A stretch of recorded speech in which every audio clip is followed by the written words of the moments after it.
Hi everyone, welcome to GMAT Point. In this video, we are going to address a common dilemma faced by GMAT test takers, which is whether to opt for online test taking or offline test taking. This is a decision which can seriously impact your test taking experience. So let's break it down. So one of the most important or first thing to check is the test availability. So we have two types. One is the online test taking, the other one is the offline test taking.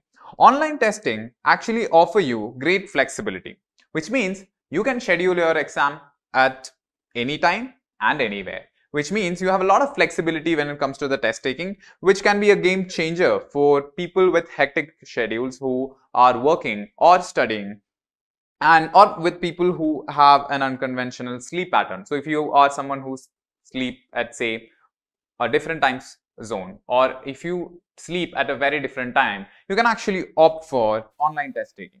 It also eliminates the need to commute. For example, if you are someone who is in a city or in a place where there is no test taking center, this can actually help you because you need not take a large commute, go somewhere and take the test and come back. So this can be a game changer for you.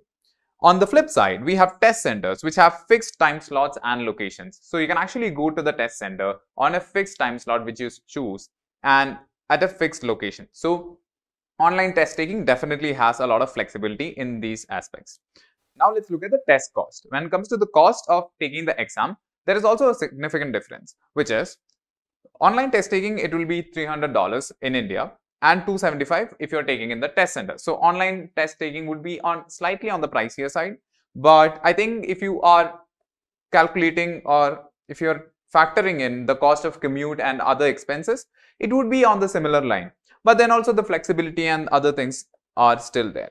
Now, for rescheduling and cancellation also, there will be a higher charge for online test taking mode. So that's about the test cost.